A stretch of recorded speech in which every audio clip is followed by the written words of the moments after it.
Dalam Bapa dan Putra dan Roh Kudus. Amin. Bapa di surga, kami ucap syukur dan terima kasih bahwa Putramu memberikan jaminan kepada kami untuk datang kepadanya. Datanglah kepadaku, kamu semua yang letih, lesu, berbeban berat. Aku akan memberikan kelegaan padamu. Pikulah kuk yang kupasang. Belajarlah daripadaku, karena aku lemah lembut dan rendah hati. Bantu kami ya Bapa untuk datang kepadamu ketika kami lesu, sakit, berbeban berat. Terpujilah namamu kini dan sepanjang segala masa. Amin. Para saudara, sabda Yesus ini sangat-sangat meneguhkan dan menguatkan kita. Letih lesu bukan hanya sekedar bahwa kita secara fisik capek, letih. Bukan hanya itu, tapi problem batinia yang kita alami setiap waktu, setiap saat. Saya sendiri mengalami itu ketika berada di Filipina. Ya, jadi ada perasaan pengalaman kering, bosan, jenuh. Sebagai orang Indonesia yang berada di Filipina untuk mendidik para calon-calon frater, calon pastor kita. Berhadapan dengan situasi, kondisi, keadaan yang harus membuat orang merasa letih dan capek. Harus belanja sendiri, harus masak, harus mencuci rumah, bersama-sama membersihkan rumah, ya, supaya mandiri, supaya bisa melakukan apa yang terbaik. Dan bukan hanya itu, tapi keletihan-keletihan di mana harus bergulat dengan problem pribadi yang tak mudah. Kecenderungannya adalah melarikan diri dengan berbagai macam banyak hal, melihat film, menonton, jalan-jalan, makan, minum. Tapi juga mencoba mengikuti seminar-seminar, weekend. Beberapa kali saya mengikutinya, ya, dan nggak bisa berdoa. Ya, kalau berdoa ngantuk tidur. Tapi ada kekuatan yang luar biasa menurut saya adalah rosario. Jadi saya tidak pernah meninggalkan rosario. Ya, maka keliling lapangan basket berdoa rosario dalam bahasa Indonesia sendiri. Ya. Jadi ada sesuatu kecemasan batin, ada sesuatu kerinduan batin, ada satu kekosongan dalam batin kita. Ya. Problem-problem hidup kita. Dan ini adalah bagian dari, dan pada waktu itu saya juga mencoba ingin membuat disertasi tentang midlife crisis period, periode tengah umur. Yang membaca buku dan segala macam. Dan sudah disetujui oleh formator. Tapi ketika begitu dalam perasaan itu sudah sampai di sini, maka saya pulang kembali ke Indonesia. Nah, pengalaman letih lesu itulah yang terus bergelayut dan membuat peristiwa-peristiwa masa lalu yang tak pernah terpikirkan lalu muncul di permukaan. Jadi yang di bawah sadar itu mulai muncul di permukaan. Trauma, luka batin, semua muncul. Pengalaman-pengalaman pahit, kemarahan, kekecewaan juga muncul. Sehingga bagi saya juga ada kebingungan, ketakutan dan kecemasan dan seterusnya. Tetapi bagi saya yang kemudian membuat saya kuat itu adalah rosario. Sekali lagi, rosario yang kita punyai itu sangat membantu kita untuk menyelesaikan perasaan pengalaman pengalaman kekeringan, kelesuan. Dan mengapa demikian? Kenapa rosario? Karena Bunda Maria. Hampir semua pengalaman hidup kita di masa lalu, terluka itu karena soal afeksi.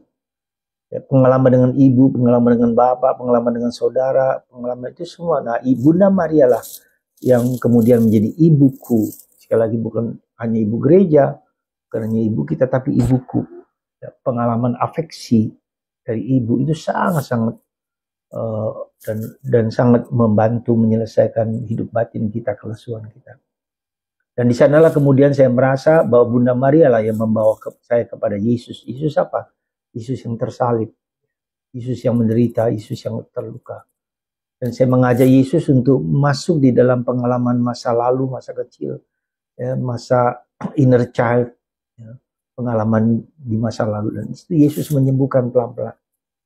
Mengingatkan kita pelan-pelan akan luka batin, akan penderitaan, akan salib, akan kenangan masa lalu mohon kita disembuhkan. Maka itu kenapa Yesus dimakamkan, ya. Itu artinya Yesus masuk ke kedalaman batin kita, kedalaman keberdosaan kita, kedalaman kerapuhan kita. Proses, ya, purgatori, proses purgatif, penyembuhan, pembersihan. Nah, di situ juga ada muncul aspek iluminasi, jadi penerangan, pencerahan. Jadi ketiga aspek penting di dalam hidup rohani yaitu purgatif, kemudian iluminatif dan unitif. Jadi sebetulnya tiga hal ini bukan merupakan setelah purgatif lalu iluminatif. Purgatif itu pengalaman dibersihkan, iluminatif itu pengalaman dicerahkan, dan unitif itu pengalaman dibersatukan. Itu bukan setelah ini dan ini, tapi ini merupakan satu sinergi. Pada waktu pengalaman purgatif, unitif juga kita punya.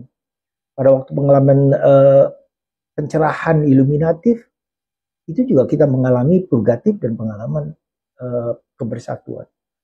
Jadi ada tiga aspek yang saling terus menyatu dalam diri kita. Ya, perhatikan dalam tradisi hidup rohani, jadi pengalaman purgatif, pengalaman pencucian, pembersihan, ya, dan pengalaman kesadaran akan kelemahan, keterbatasan, keberdosaan. Nah, di situ ada unsur iluminatif, pencerahan. Oh, Tuhan itu tak akan meninggalkan aku, tak pernah menelantarkan aku sekecil pun. Dia hadir selalu. Nah, itu kemudian disitulah pentingnya devosi kepada Bunda Maria, devosi kepada Hati Kudus Yesus, devosi kepada kerahiman ilahi.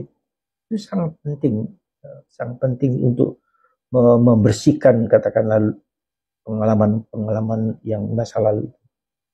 Nah, di situ memancar dulu, dari situlah kemudian terjadi orang bilang pembersihan dan seterusnya. Jadi iluminatif, Tuhan mengajak kita untuk lebih dalam. Duk in altum. Jadi itu. Jadi sampai sekarang pun proses itu terjadi dalam hidup kita. Disitulah Yesus berani mengatakan, kuk yang kupasang ini ringan. Karena apa? Karena dia membersihkan kita dari segala dosa. Membersihkan, membuka mata kita. Lalu kita diajak untuk menjadi masuk ke lebih dalam, lebih tinggi. Di situ kita bisa melihat. Maka mari saudaraku, kalau kita mengalami kekeringan, kebosanan, dan itu tandanya banyak sekali. Jadi orang mengalami misalnya bosan dengan hidupnya, bosan dengan istrinya, bosan dengan suaminya, bosan dengan anak-anaknya. Ada kejenuhan yang bukan hanya kejenuhan fisik, tapi kejenuhan mental, psikis itu juga terjadi. Kejenuhan juga fisik bisa terjadi. Misalnya dia mulai banyak minum, mulai banyak adiktif, banyak macam-macam. Ya, kemudian suka dengan mencari hiburan-hiburan badania, itu terjadi juga dalam diri kita. Ya. Seperti itu. Jadi saudaraku, letih lesu berbeban berat. Menurut saya, ya, kalau kita datang kepada Bunda Maria sebagai ibu yang memberikan pemenuhan akan afeksi kita, kebutuhan akan dicintai, kebutuhan akan dimengerti, kebutuhan akan dihargai. Itu semua datang bukan dari orang-orang di sekitar, tapi dari Bunda Maria, dari Yesus. Dan itu akan melengkapi, fulfill dengan hidup kita. Semoga kelesuhan ya itu membuat kita datang kepada Yesus, devosi kepada Yesus dan Bunda Maria. Dan kita akan dihibur, dikuatkan, dan disembuhkan. Karena kita butuh perasaan dicintai, dikasihi oleh Allah. Apapun juga. Tuhan menerima aku apa adanya.